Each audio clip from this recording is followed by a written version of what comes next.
எல்லாருக்கும் வணக்கம். கடமையை செய் பலனை எதிர்பார்க்காத. என்னடா நம்ம எதுக்கோ எதிர்பார்த்துட்டு இருந்தோம், இது என்ன ஒரு ஸ்லோகம் சொல்றான்னு பார்க்குறீங்களா? எந்த விஷயத்துக்காக நீங்கள் எதிர்பார்த்துட்டு இருக்கீங்களோ அதுக்கு முன்னாடி ஒரு ஸ்லோகம், ஒரு குட்டி கதை. ஏன்னா இந்த வீடியோ முடியும் போது அந்த ஸ்லோகத்துக்கும் அந்த குட்டி கதைக்கும் ஒரு லிங்க் இருக்குது, சரிங்களா? கடமை செய் பலனை எதிர்பார்க்காத, அதான் அந்த ஸ்லோகம். எனக்கு ரொம்ப பிடிச்சது. என்னடா இது, கடமையை செய்ய சொல்கிறாங்க, பலனை எதிர்பார்க்க வேணான்றாங்கல்லன்னு நிறைய பேருக்கு அந்த ஸ்லோகம் மேலே ஒரு டவுட் ஒன்று இருக்குது. வேலை பண்ணுறோம், வேலைக்கேற்ற கூலி எதிர்பார்க்கக்கூடாதா? இவ்வளோ கஷ்டப்பட்டு உழைக்கிறோம், சம்பளத்தை எதிர்பார்க்கக்கூடாதா அப்படின்னு. அந்த ஸ்லோகத்துடைய முழு மீனிங் என்னன்னா ஒரு கதையாக சொல்லிடுறேன். ஒரு பெரிய வீடு, ஒரு மிகப்பெரிய பணக்காரர். அவர் ரூமு மட்டும் க்ளீன் பண்ணுறதுக்கு ரெண்டு ஆட்கள் இருப்பாங்க. ரொம்ப பிடிச்சவங்கள 2 பேர் அந்த ரூம் க்ளீன் பண்ணுறதுக்கு வச்சுருக்காரு. அவர் மிகப்பெரிய பணக்காரர். அவர் இப்போ 2 பேரும் வந்து ரூம் துடைக்கிறவங்க. ஓகே, அவர் காலையில் ரெடி ஆகி அந்த ரூம்லேருந்து வெளியே வரும்போது அவங்க துடைச்சிட்டு இருக்காங்கல்ல, அதில் ஒருத்தர் வந்து அவர் பாட்டுன்னு ஒரு வேலையை பார்த்துட்டு இருப்பார், துடைச்சிக்கிட்டே இருப்பார். இன்னொருத்தர் இருக்கார்ல, அவர் போய், சார் உங்கள் ட்ரெஸ்ஸு சூப்பராக இருக்குது சார், சார் நீங்கள் போட்டுக்கிற கண்ணாடி நல்லா இருக்கு சார், சென்ட்டு சூப்பராக இருக்குது சார், நல்லா இருக்குது சார், சூப்பராக இருக்கீங்க சார், எனக்கு பேக் கொடுங்க சார் அப்படின்னு வாங்கிட்டு போவார். இன்னொரு ஆள் வணக்கம் சார் சொல்லிட்டு வேலையை மட்டும் பார்த்துட்டு இருப்பாராம். இப்படியே தினமும் நடக்கும். அப்புறம் அந்த ஓனர் வந்து இந்த ஊரை விட்டு வெளியூருக்கு போகிறாரு. போகும்போது 2 வேலைக்காரங்களும் கூப்பிட்டு ஒருத்தருக்கு வந்து 1 மாதம் சம்பளம் எக்ஸ்ட்ரா. யார் கூட பேக்லாம் தூக்கிட்டு போய் எப்போ பார்த்தாலும் நான் சூப்பர் சொன்னார்ல, அவருக்கு 1 மாதம் சம்பளம் எக்ஸ்ட்ரா. இன்னொரு ஆளுக்கு ஒரு வீடு வாங்கி கொடுத்து அவரை, நீ என் கூடவே வந்துரு, நான் அவர் கூடவே அவரை கூப்பிட்டு போகிறேன். இவன் ஓடி போய் கேட்டானா, சார் என்ன சார் தினமும் நான் தானே சார் உங்கள் பேக் எடுத்துருந்தேன், நான் கொடுத்த வேலையை நீ கரெக்டாக பண்ணல, நீ ஜால்ரா அடிக்கிறதுலையே இருந்த, எனக்கு இது நல்லா இருக்கு அது நல்லா இருக்குன்னு. ஆனால் அவன் வேலையை மட்டும்தான் பார்த்தான். வேலையை கரெக்டாக பார்த்தா பலனு கடவுள் கொடுப்பார். அந்த பலன் தான் இது அப்படின்னு சொன்னாங்க. இப்போ விஷயத்துக்கு வருவோமா? திருச்சி கிழக்கு தொகுதி. இன்னைக்கு நான் என்ன முடிவு சொல்கிறேன் இதுதானே. நான் திருச்சி கிழக்கில் நிற்கணும்னா நான் முதல்ல அரசியலுக்கு வரணும். நான் அரசியலுக்கு வரேனா இல்லையான்றதை சொல்கிறேன். அரசியல் எப்படி என் வாழ்க்கையில் வந்ததுன்னு சொல்கிறேன். உங்களுக்கு நல்லா தெரியும், என் வீட்டில் குழந்தைங்கள வளர்த்துக்கிட்டு நான் பாட்டுன்னு சோஷியல் சர்வீஸ் பண்ணிகிட்டு இருந்தேன். மாற்றுத்திறனாளிக்கு டான்ஸ் சொல்லி கொடுக்குறது, ஓப்பனர் சர்ஜரி பண்ணுறது, பசங்களை படிக்க வைக்கிறது, ஸ்போர்ட்ஸ் எல்லாத்துலேயும் என்னால் முடிஞ்ச வரைக்கும் பண்ணுவேன். என்னால் முடியல மற்றவங்கிட்ட கேட்டு பண்ணிகிட்டு இருந்தேன்.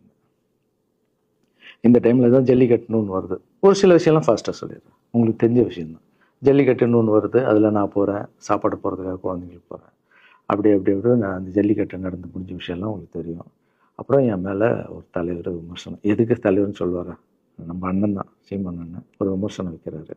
அதுக்கு நான் மறுபடியும் ஒரு ட்வீட் போடுறேன், அவர் ட்வீட் போடுறேன். அப்போ தான் என் வாழ்க்கையில் அரசியல்னு எடுத்து அந்த நுழையுது.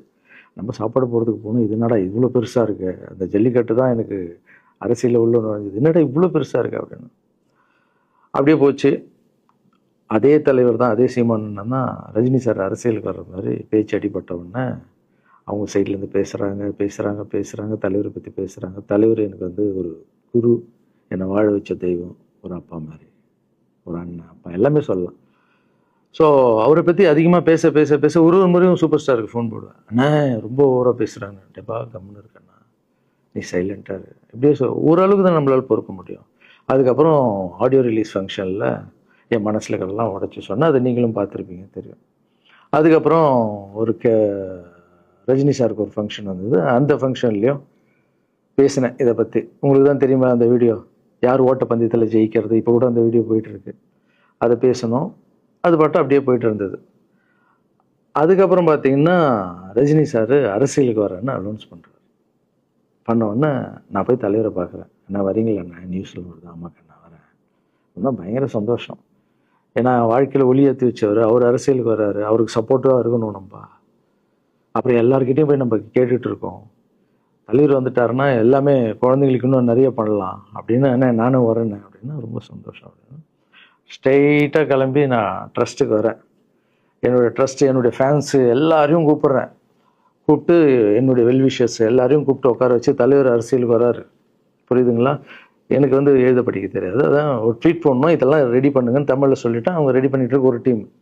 இன்னொரு டீம் உட்காந்து என்கிட்ட கேள்வி கேட்குறாங்க, தலைவர் அரசியலுக்கு வந்தால் அவர் வந்து சிஎம் ஆகிடுவார், நீங்கள் வந்து அமைச்சர் ஆகிடுவீங்களாண்ணே, சுகாதாரத்துறை அமைச்சர் தான் நம்ம வந்து ஆப்ரேஷன் நிறைய பண்ணலாம், இன்னொருத்தர் கல்வித்துறை எடுத்தால் நிறைய படிக்க வைக்கலாம். டேய், கடமை செய்யணும், பலன் எதிர்பார்க்கக்கூடாது. சுகாதாரத்துறை அமைச்சர், இது வந்து கல்வித்துறை, இதெல்லாம் படிச்சவங்க வர இடம். அண்ணன் படிக்கலடா. எல்லாருக்கும் படித்த இடத்த போட்டு ஒரே இடத்துல போய் முடங்கி போய் படிப்புனா படிப்பு மட்டும், எல்லாம் கட்சி வளரட்டும், தலைவர் வரட்டும், எல்லா துறையிலேருந்து ஹெல்ப் கேட்டு நல்லா பண்ணுவோம், பெரிய ட்ரஸ்ட்டு கட்டுவோம். இப்போன்னா சின்ன ட்ரஸ்ட்டில் தான் நம்ம இருக்கோம். சின்ன வீட்டில் 60 குழந்தைங்க நீங்கள் இருக்கீங்க, 100 ஏக்கரில் கட்டுவோம். ஊனமுற்றோர்கள் இந்த பக்கம் திருநங்கைகளுக்கு, இந்த பக்கம் முதியோர்களுக்கு ஒரு பெரிய ட்ரஸ்ட் கட்டி பண்ணுவோம்டா. சூப்பர்ண்ணா. இன்னொருத்தர் டக்குன்னு அங்கேருந்து, அண்ணா நம்மளை ஏற்று பேசின்னு இருக்கார்ல சீமான் அண்ணன், அவருக்கு ஆப்போசிட்டாக எதிர்த்து நில்லுங்கண்ணே. அது அரசியல் இல்லை. ஒருத்தர் மேலே கோவத்தால் நம்ம அரசியலுக்கு வந்தால் அது வந்து வெறுப்பு அரசியலாக மாறும். அரசியல்ன்றது மக்களுக்கு நல்லது பண்ணுறதுக்காக வரணும். இப்போ அவரை நான் அழிக்கணும், அவரை நான் ஏதோ ஒன்று செய்யணும்னு அந்த ஆசையில் வந்தேன்னு வச்சுங்களேன், ஆசை என்ன கோபமாக மாறும். கோவத்துலேருந்து என்ன வரும், வார்த்தைகள் தப்பாக வரும். வார்த்தைகள் மட்டும் வராது, தப்பான வார்த்தைகள் வரும். மக்களுக்கு நம்ம மேலே மரியாதை இல்லை, மக்களுக்கு நம்ம மேலே மரியாதை இருக்காது, போயிடும். ஸோ அதால் அரசியலுக்கு வர்றோன்னா அவரை அழிக்கிற வழியாக இருக்குது. பதிவை பற்றி பேசுகிறத ஃபஸ்ட்டு விடுங்கடா, ஃபஸ்ட்டு வேலையை பார்ப்போம்டா. நம்ம தலைவர் வரோன்னு சொல்லிட்டாரு, ட்வீட் போடுங்களா அப்படின்னா ட்வீட் போட்டுட்டு அங்கேருந்து போட்டுட்டு வீட்டுக்கு போகிறேன். இங்கே தான் பெரிய ட்விஸ்ட் இருக்குது எனக்கு. வீட்டுக்கு போகிறேன். வீட்டுக்கு போனோன்னா எப்பவும் நான் அம்மா கிட்ட போய் ஒரு விஷயத்த சொல்கிறதுக்கு முன்னாடி ஒரு சர்ப்ரைஸ் ஒன்று பண்ணுவேன். எங்கள் அம்மா கோவில் கட்டுறது கூட, கோவில் கட்டிட்டு ஸ்டாச்சுலாம் ஆர்டர் பண்ண அப்புறம் தான் அந்த ஸ்டாச்சுவே காமிச்சாங்க அம்மாவுக்கு. அதே மாதிரி அரசியல் விஷயத்துலையும் போய் சொல்லலான்னு அம்மாவை கூப்பிட்டு ஃபேமிலியெல்லாம் உட்கார வச்சு, அம்மா தலைவர் அரசியலுக்கு வர்றாரு, சரி கண்ணா, நானும் அரசியல் போடுறேன், இங்கே பரமா ட்வீட் போட்டிருக்கேன் அப்படின்னு அம்மா முகம் டக்குன்னு மாறிட்டு ஓகே கண்ணா, ஓகே நான் சாப்பிடலாம் அப்படின்னு எழுந்து போயிட்டாங்க. என்ன இப்படி போக மாட்டாங்களே, ஒரு விஷயத்த சொன்னால் சூப்பர் கண்ணான்னு பேசுவாங்கள்ல, 1 hour அதில் இருக்கிற நல்லது கெட்டது எல்லாம் பேசுவாங்க, என்ன போயிட்டாங்க அப்படின்னு ஒரு ஃபீல். சரி இது உடம்பு சரியில்லை போல, அப்செட்டில் இருக்கான்னு விட்டேன். அப்புறம் 2-3 நாள் அவங்ககிட்ட பேசவே மாட்டுறாங்க. கூப்பிட்டு உட்காந்து, என்னம்மா உனக்கு பிரச்சனை, ஏதாவது தப்புன்னா அடின்னா அடிச்சிடுமா, என்னம்மா இப்படி பேசாமல் இருக்குன்னா, இல்லை கண்ணா நீ அரசியல் போனது எனக்கு பிடிக்கல அப்படின்றாங்க. ஏமா அரசியல் போனால் பிடிக்கல? இல்லை கண்ணா அது ஒரு சாக்கடை, அரசியலுக்கு போகக்கூடாது, அது வந்து பணம் கொடுக்குறாங்க அரசியலுக்கு, ஓட்டு வாங்குறதுக்கு பணம் கொடுத்து தாங்க நான் ஜெயிக்கிறாங்க. அதுக்கப்புறம் ஜாதி இல்லைன்னுவாங்க, ஜாதி இருக்குது, மதம் இல்லைன்னுவாங்க, மதம் இருக்குது. அந்த சாக்கடைக்குள்ளே நீ போகாதப்பா. நம்மளுக்கு வாழ்க்கையை ஒளி வச்சு ஏற்றி வச்சவர் தானே நம்ம சூப்பர் ஸ்டார், அவர்கிட்ட என்னை கூப்பிட்டு போப்பா, நான் சொல்கிறேன், அவர் ஒரு ஆன்மீகவாதி, அவரும் அரசியலுக்கு வர வேணாம், இந்த வயசில் அவர் நிம்மதியாக இருக்கட்டும், எதுக்கு அரசியலுக்கு வர, என்னை கூப்பிட்டு போ, அப்பாயின்மெண்ட் வாங்கி கொடுத்துருந்தாங்க. அப்பாயின்மெண்ட் வாங்கி கூடா, நானும் வேறு கனவுல வந்து மைண்ட் வைஸ், அம்மா நான் சொல்கிறது கேளுமா, நம்ம எத்தனையோ இப்போ வந்து எல்லா குழந்தைங்களுக்கும் ஒவ்வொரு ஸ்டேஜில் போய் கேட்டு தானேம்மா ஹெல்ப் நடக்குது. இப்போது தலைவர் வந்துட்டாருன்னா நம்ம தாராளமாக பண்ணலாம்லம்மா, உன் கையில் எவ்வளோ காசு இருக்கோ அதுக்கு மட்டும் செய், அரசியல் வேணான்னு சொல்கிறேன் அப்படின்னு போயிட்டான். அந்த ஃபேஸ் வந்து அதுக்கப்புறம் அடிதான் நம்மளுக்கு. சரி இந்த உலகத்தில் அம்மா மீறி பண்ணலாம், ஆனால் நான் உருப்பிட மாட்டேன், எனக்கு நல்லா தெரியும். இந்த உலகத்துலேயே எனக்கு யாருன்னா எங்கள் அம்மா தான். அது அம்மா இல்லை, எங்கள் கடவுள்னே சொல்லலாம், நான் எதிர்க்க பார்க்குற கடவுள். சரி அம்மாவுக்கு சொல்லி புரிய வைக்கலாம், என்னடான்னு தலைவர்கிட்ட போய் எப்படி சொல்கிறது, பசங்கிட்ட ஒரு பயங்கர பில்டப் கொடுத்துட்டோம், அது இதுன்னு எல்லாம் வேலை பார்த்துட்டு இருக்காங்க, என்ன பண்ணுறது. அந்த டைமை பார்த்து கொரோனா வருது, ஒரே ஷாக்கு, வெளியே போக முடியாதுன்றாங்க, இல்லைன்னா போச்சு. பிரச்சாரம் பண்ண வெளியே போக முடியாது, தலைவருக்கு உடம்பு சரியில்லாமல் போகுது, ஹைதராபாத் ஷூட்டிங் போகிறாரு, உடம்பு முடியல, அப்படியே எல்லாமே கொலாப்ஸ் ஆகுது. அப்புறம் தலைவர் அலௌன்ஸ் பண்ணுறாரு, நான் அரசியலுக்கு வரல, டாக்டர்ஸ் வந்து போகக்கூடாதுன்னு சொல்லிட்டாங்க, கொரோனா டைமில் நம்ம வந்து பிரச்சாரம் போக முடியாது, அந்த காரணம் சொன்னார், இது உங்களுக்கு எல்லாருக்கும் தெரியும். ஆவலாக தான் தலைமையில் கை வச்சுன்னு உட்காந்துட்டோம். நான் ட்ரஸ்ட்டில் இருக்கிற குழந்தைங்க மற்றவங்க எல்லாரும் என்னென்னோ நினச்சி ஒர்க் பண்ணிட்டு இருந்தால எல்லாரும் அப்செட்டில் உட்காந்துருக்கோம். தலைவர் ஒருத்தம் போய் பேசி பார்க்கலாம் அவர்கிட்ட, தலைவர் வர்றாரு, கூப்பிட்றாரு, போகணும். அந்த மாதிரி தலைவரை பார்த்ததில்லை நான். அப்படியே எனக்கு புரிஞ்சுது, அவர் ரொம்ப வலியில் இருக்கார் அப்படின்னு. எவ்வளோ சுறுசுறுப்பானால உடம்பு முடியலைங்கண்ணா, பரவாயில்ல உங்கள் உடம்பு தானே முக்கியம், என்ன இதெல்லாம் என்னென்ன தூக்கி போடுங்கண்ணா. இல்லைங்கண்ணா இத்தனை வருஷம் என்னை வாழ வச்சாங்கல்ல, அவங்களுக்கு ஏதாவது ஒன்று பண்ணணும்னு நினச்சாங்கண்ணா, இங்கே குத்துதுக்கண்ணா, எனக்கு என்ன பண்ணுறதுன்னு தெரியல, ரொம்ப கஷ்டமாக இருக்குது அப்படின்னா. அண்ணே அதை விடுங்கண்ணே, எல்லாம் அப்படின்னு அவர்கிட்ட பேசிட்டு அவர் வந்து அப்போ நான் முன்னாடி பேசும்போது அவர் சொல்கிறார், நான் கூட பதவிக்கு வரணும்னு ஆசைப்படல, இன்னொரு நல்ல ஆள் படித்த ஆள் அங்கே நிற்க வச்சுப்பாங்க, யாருன்னே சொல்லுவேன், யாருன்னு கூட சொல்லலை. அது அப்படியே போச்சு, அவர் மனசுக்கு மட்டும்தான் தெரியும், யாருன்னு கூட சொல்லலை. ரொம்ப அப்செட்டாக இருந்தார். சரி ஓகே, இதுவும் கடந்து போகணும். அப்படியே கடந்து போச்சு. எனக்கும் காஞ்சனா படம் அது இதுன்னு வந்து பெரிய ஹிட் ஆகுது. அதுக்கப்புறம் யாருக்கிட்டேயும் நீங்கள் யாரும் எனக்கு ஹெல்ப் பண்ண வேணாம். முதல் நாள் நான் கலைஞர் ஐயா கிட்ட ஹெல்ப் கேட்டேன். அவர் ஒரு சில குழந்தைங்களுக்கு ஹெல்ப் பண்ணார். அதுக்கப்புறம் அன்புமணி ராமதாஸ் ஐயா, அவரும் ஹெல்த் மினிஸ்டர் இருக்கும்போது அவர் ஒரு சில குழந்தைங்களுக்கு ஹெல்ப் பண்ணார். அப்புறம் நம்ம விஜய் சார் நண்பர், அவர் ஒரு குழந்தைக்கு ஆப்ரேஷன் பண்ணார். ஸோ இருக்கும்போது என்னால் முடிஞ்ச வரைக்கும் சொந்த பணத்தை போட்டு பண்ணிவிடுவாங்க. முடியாத போது தான் நான் அந்த ஹெல்ப்பை கேட்பேன். இப்போ தான் நல்லா வந்துட்டுமே, யாருக்கும் எனக்கு பணம் கொடுக்க வேணாம், இனிமேல் என் சொந்த பணத்திலே பண்ணுறேன்னு சொல்லிட்டு நான் பாட்டுன்னு ஒரு வீடியோ கூட நான் போட்டேன், இனிமேல் யாரும் பணம்லாம் கொடுக்க வேணாம். அப்படியே போயிட்டுருக்கு. காஞ்சனா எல்லாம் முடிஞ்சு ஜிகிர் தண்டா படம் ரிலீஸ் ஆகுது. ஜிகிர் தண்டா பார்ட்டி போயிட்டுருக்கு. டைரக்டர் நின்று பேசுகிறேன். நான் டைரக்டர் கிட்ட போகிறேன். டைரக்டர் யார்கிட்டயோ ஃபோனில் பேசிகிட்டு இருக்காரு. அப்படியே பேசிகிட்டு இருக்கிறவர் டக்குன்னு இந்த சீமானன் பேசுவார்னு கொடுத்துட்டாரு என்கிட்ட. அவருக்கும் தெரியாது நான் பேச போகிறேன். அவர்கிட்ட லாரன்ஸ் பேசுவார், சீமானன் ரெண்டு பேரும் சைலண்ட்டு. நானும் எதுவும் பேசலை, சீமானனும் எதுவும் பேசலை. அப்படியே ஒரு நிமிஷம் அப்படியே நிற்கிறோம். பெரியவர் இல்லை என்னாலும் அண்ணன் அப்படின்னு, அவ்வளோதான் அண்ணன். பயங்கர பாசம். எந்த இடத்துல கோவம் இருக்கும் அந்த இடத்துல குணம் இருக்குன்னு சொல்லுவாங்கள்ல. அண்ணன் புகழ்ந்து தள்ளுறாரு ஜிகர் தண்டாவை. இப்படி பண்ண கண்ணா, அப்படி பண்ண இவ்வளோ சூப்பராக பண்ண, அந்த சீன் எனக்கு ரொம்ப பிடிச்சதுன்னு. அவருடைய அன்பு தான் தெரியும்ல, எல்லாமே அதிகமாக இருக்கும் அண்ணன்கிட்ட. அண்ணா ரொம்ப சந்தோஷமாக வாழ்த்தினார். அப்புறம் நான் மாற்றம்னு ஒரு அமைப்பு ஆரம்பிச்சிருக்கேன்ல, இந்த விவசாயிகளுக்கு டிராக்டர் கொடுக்கறது, அப்புறம் மாற்றுத்திறனாளிக்கு ஸ்கூட்டி கொடுக்கறது, எல்லாமே அதை பார்த்துட்டு பத்திரிகையாளர் கேட்குறாங்க அவர்கிட்ட, ரகுவலரன் சார் மாற்றம்னு அமைச்சிருக்காருன்னா, நல்ல விஷயம் தம்பி, நல்லா பண்ணிட்டோம், நல்லா இருக்கட்டும் அப்படின்னு வாழ்த்தினார். ஸோ ஒரு பெரிய பிரச்சனைக்கு கடவுளே அதை அப்படியே சால்வ் பண்ணி வச்ச மாதிரி ஆயிடுச்சு. அப்படியே போச்சு. ஆனால் நீங்கள் நல்லா இருக்கணும், எங்கே இருந்தாலும் நல்லா இருப்பீங்க. எப்போல்லாம் ட்ரஸ்ட்டுக்கு போகும்போது பசங்கள்லாம் கேட்பாங்க, அந்த 100 ஏக்கர் ட்ரஸ்ட்டு குழந்தைங்க, சரி ஓகேடா. அப்படி பார்த்தீங்கன்னா நண்பர் விஜய் சார்கிட்ட பேசிகிட்டு இருக்கும்போது நான் வர அரசியலுக்குன்றாரு. நிஜமா நண்பா அப்படின்னு, எஸ் அப்படின்னு. மறுபடியும் போய் ட்ரஸ்ட்டில் உட்காந்து டேய் நண்பர் வராரு. ஏன்னா சூப்பர் ஸ்டார் எனக்கு எவ்வளோ க்ளோஸோ, நண்பர் கூட அவ்வளோ க்ளோஸ் தான் எனக்கு.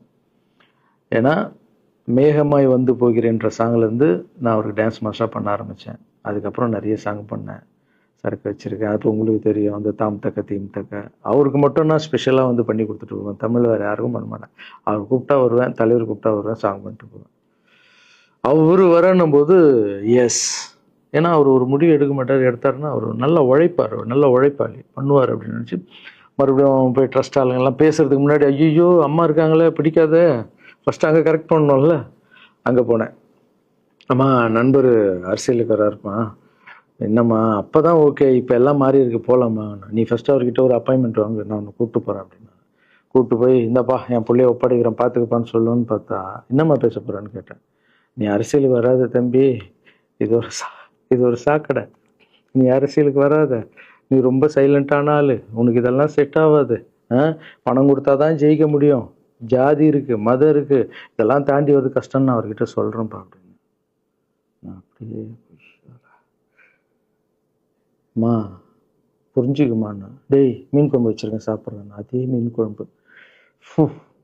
ஓகே, நான் நினச்சிட்டேன் நம்ம ஜாதகத்தில் இல்லை போல், சரி விட்டுடலாம், சரி இப்போ விட்டுருவோம், ஒரு 2-3 நாளைக்கு அப்புறம் மறுபடியும் பேசுவோம் அப்படின்னு மறுபடியும் பேசுகிறேன். அதே மறுப்பு தான். நானும் நண்பர்கிட்ட பேசுகிறேன், அம்மா இப்படி சொல்கிறாங்க நண்பா, அது அவங்களுக்கு தெரியல, அவர் நிறைய பேச மாட்டார், வயசானவங்க இல்லை, தெரியல, வந்தப்புறம் புரியும், ஒரே வார்த்தை தான். அதுக்கப்புறம் ஃபோனில் கூட்டணி கட்சியெல்லாம் வராது போது, நண்பா என்னடா யாரும் கூட்டணி கட்சி வரல நண்பா, இது அது, நான் எனக்கு ஒருத்தரை பிடிச்சிட்டாங்கன்னா மனசில் பட்டதை எல்லாமே சொல்லிகிட்டு இருப்பேன். அது நல்லதோ கெட்டதோ, என் பழக்கம் அப்படி தான், பிடிக்கலாம் தூரம் ஒதுங்கிடுவேன். அப்படியே போகுது. எலெக்ஷன் வருது, அனௌன்ஸ் பண்ணுறாங்க, எலெக்ஷன் நண்பர் நிற்கிறாரு. ரிசல்ட் அன்றைக்கி டோட்டலாக மாறுது எல்லாமே, அப்படியே தலைகீழாக ஆகுது, புரட்டி போடுறாரு சரித்திரத்தை. வேறம்மா இப்போ முதல்ல தெரிந்து எங்கள் அம்மாவை தான். எனக்கு ரொம்ப ஆசையாயிடுச்சுன்னா எங்கள் அம்மா மேலே அம்மா பேர் கண்மணி. கண்மணி அப்படின்னு தான் கூப்பிட்டு போவேன். எங்கன்னு கூப்பிட்டு போனா அம்மா கண்மணி. என்னடா இவ்வளோ உஷாரா வர, என்ன விஷயம், இங்கே உங்ககிட்ட தான் பேசணும். நீ என்னம்மா சொன்ன? பணம் கொடுத்தாதான் ஓட்டு போடுவாங்க, ஜாதி இருக்கு, மதம் இருக்கு, புது ஆளுங்களை வரவிட மாட்டாங்க, ஜெயிக்க முடியாது, இதெல்லாம் சொன்னல. நண்பர் ஜெயிச்சிட்டார் பத்தியம்மா. அந்த ஒரே ஒரு முகத்துக்காக ஓட்டு போட்டிருக்காங்க. நம்பிக்கையான ஆள் வந்தா போடுவாங்கம்மா, நல்லவங்கலாம் வரலாமா, புரிஞ்சுக்கம்மா, என்ன விடுமா. இப்ப என்னம்மா சொல்ற அப்படின்னு கேட்டேன். முதல் முறையா எங்க அம்மா முகத்துல ஒரு சிரிப்பை பார்த்தேன். ஆமா கண்ணா, அந்த புள்ள எல்லாத்தையும் மாத்திடுச்சு, இவ்வளவு பெரிய வெற்றி அடி வரணும்னு நான் எதிர்பார்க்கலப்பா. ஒரு நல்ல மனுஷன் வந்து பண்ணணும்னு நினைச்சா அது முடியும் கண்ணான்ற நம்பிக்கை எனக்கு வந்திருக்குப்பா அப்படின்னு அம்மா சொன்னா. அப்ப என்ன போயிடலாமா, ஓகேவா அப்படின்னு கேட்டேன். போகண்ணா, நீ நினைச்ச மாதிரி பண்ணு அப்படின்னு அம்மா சொன்னோன்னு காலில் சாஸ்தாகமா வந்தேன். தேங்க்யூ ஸோ மச்மா அப்படின்னு. ரொம்ப ஹாப்பி நான். அம்மா ஓகே சொல்லிட்டாங்க அரசியல் வர்றதுக்கு. இப்போ நான் தாய்க்கு நிகரான்னு நினைக்கிறேன். என் ரசிகர்கள் கேட்குறேன், நான் அரசியலுக்கு வரலாமா? இதை பார்த்துட்டு இருக்கிறவங்களுக்கு, இந்த மக்களை கேட்குறேன், நான் அரசியலுக்கு வரலாமா? அந்த தகுதி எனக்கு இருக்கா? நீங்களும் சொல்லுங்க. இந்த வீடியோ பார்த்துட்டு இருக்கவங்க கமெண்ட்ஸ் போடுங்க. பசங்களா, இவங்க தான் என்னுடைய 22 வருஷத்தினுடைய உழைப்பு. அரசியலுக்கே வராமல் மக்களுக்கு நான் செஞ்ச சேவை உங்கள் கண்ணு முன்னாடி நிப்பாட்டியிருக்கேன். இப்போ உங்கள் வயசு என்ன? 22 வயசாகுது. ஒரு வயசில் என் கையில் வந்தார் இவர். அந்த ஃபோட்டோவை நீங்களே பாருங்கள். இப்போ 22 வயசு. ஒரு குழந்தைய வளர்க்குறதுக்கு நீங்கள் எவ்வளோ கஷ்டப்படுவீங்க உங்களுக்கு தெரியும்ல. அந்த கஷ்டம் என்னென்னா, ஸ்கூலுக்கு அனுப்புறது ஃபீஸ் கட்டுறதுலேருந்து, உடம்பு சரியில்லாமல் போனாலும் அவன் ஆசையில் நிறைவேற்றுறதுலேருந்து, ஒரு குழந்தைக்கு அப்படின்னா 60 குழந்தைங்களை வளர்த்துருக்கேன். எவ்வளோ பிரச்சனை வந்திருக்கேன், எவ்வளோ நோய்கள் வந்திருக்கும், எவ்வளோ நைட் தூங்காமல் வந்திருக்கேன், அதில் எவ்வளோ டிஸ்டர்ப், அதுவும் என் வீட்டில் வளர்த்துருக்கேன். இதெல்லாம் எதுக்கு பண்ணேன்னா, எந்த ஒரு எதிர்பார்ப்பும் இல்லாமல் கடமை செய் பலனை எதிர்பார்க்காதன்ற அந்த வார்த்தை எனக்கு ரொம்ப பிடிக்கும்.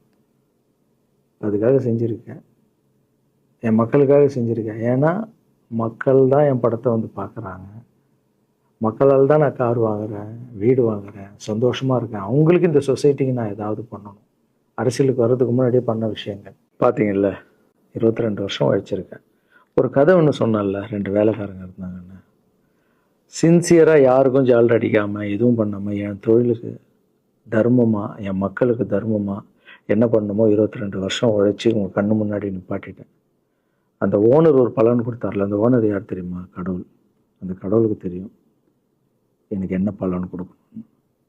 இதுக்கு தான் அந்த கதை லிங்க் ஆகும்னு சொன்னேன். ஸோ நீங்கள் சொல்லுங்கள், நான் அரசியலுக்கு வரணுமா வேண்டாம்? வேண்டாம்னா வேணான்னு சொல்லுங்கள். வாப்பா, வாடாகண்ணா, வா நண்பா, வாங்கண்ணா அப்படின்னு சொல்லுங்கள்.